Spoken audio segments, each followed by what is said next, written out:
नमस्कार। आकाशवाणी जयपुर अजमेर से प्रस्तुत हैं प्रादेशिक समाचार।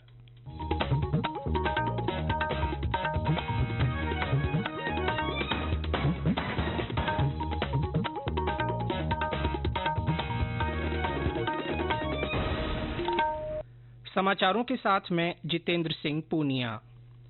उच्चतम न्यायालय के मुख्य न्यायाधीश न्यायमूर्ति डी.वाई. चंद्रचूड़ ने कहा है कि आजादी के बाद भारतीय संविधान के सामने कई चुनौतियां थीं। विविधता से भरे समाज को साथ लेकर चलने की चुनौती, विभाजन के बाद बदली स्थिति में खुद को प्रासंगिक रखने की चुनौती और लोगों के जीवन में महत्व बनाए रखने की चुनौती। हमारा संविधान इन चुनौतियों को पार करते हुए 75 वर्षों से हमें प्रेरित और मार्गदर्शित कर रहा है।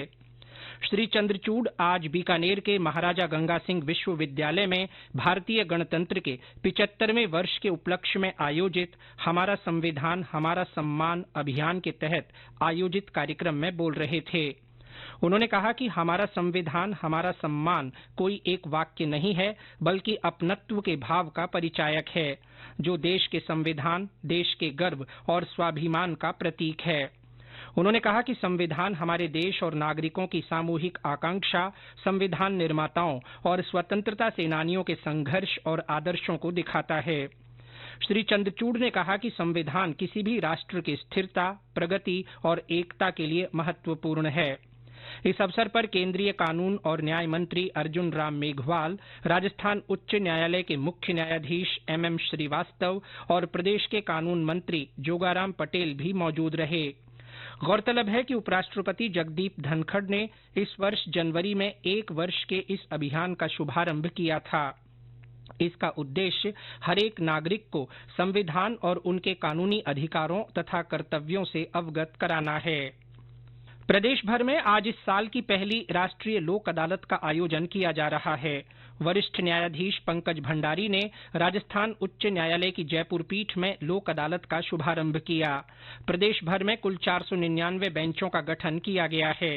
राजस्थान राज्य विधिक सेवा प्राधिकरण की ओर से आयोजित हो रही लोक अदालत में आपसी समझाइश से मामलों का निस्तारण किया जा रहा है। इसके तहत फौजदारी, चेक अनादरण और धन वसूली के मामले, मोटर दुर्घटना दावे, नल बिजली के प्रकरण, वैवाहिक विवाद, भरण पोषण, भूमि अधिग्रहण और जनोपयोगी सेवाओं से संबंधित मामलों को निपटाया जा रहा है। दौसा में इसके लिए 12 बेंच बनाई गई हैं। इनमें 19,000 से अधिक मुकदमों का निपटारा किया जाएगा। झुंझुनू जिला विधिक सेवा प्राधिकरण के सचिव एडीजे अंकित रमन ने बताया कि जिला मुख्यालय पर 5 और जिले की सभी न्यायालयों में 1-1 बेंच का गठन किया गया है। महिला और बाल विकास मंत्रालय आज से पोषण पखवाड़ा आयोजित कर रहा है। 23 मार्च तक चलने वाले इस पखवाड़े के दौरान पोषण भी, पढ़ाई भी सहित जन जागरूकता और सामुदायिक कार्य किए जाएंगे। पखवाड़े में गर्भवती महिलाओं के पोषण और स्वास्थ्य के लिए आहार शैली पर विशेष ध्यान दिया जाएगा।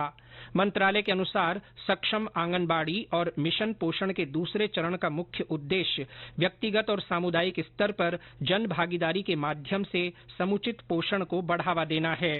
पोषण पखवाड़े के तहत राज्य में विभिन्न गतिविधियां आयोजित की जा रही हैं। गर्भवती महिलाओं और छोटे बच्चों के आहार पर केंद्रित जागरूकता कार्यक्रम आयोजित किए जा रहे हैं। आज आंगनबाड़ी केंद्रों पर शिक्षा चौपालें हो रही हैं। कल खेलो और पढ़ो कार्यक्रम होंगे। भीलवाड़ा में आज से संभाग स्तरीय आरोग्य मेले की शुरुआत हुई।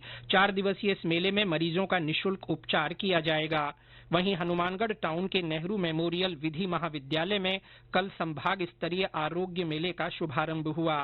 11 मार्च तक आयोजित किए जाने वाले इस मेले में मरीजों के स्वास्थ्य की जांच और दवाइयां निःशुल्क उपलब्ध करवाई जा रही हैं।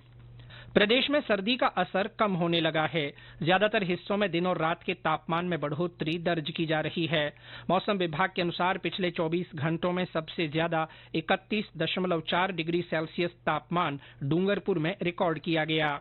इसके अलावा बाड़मेर और जालौर में 30.8, भीलवाड़ा में 30.4, फलौदी में 30.2 और चित्तौड़गढ़ में 30 डिग्री सेल्सियस अधिकतम तापमान रहा।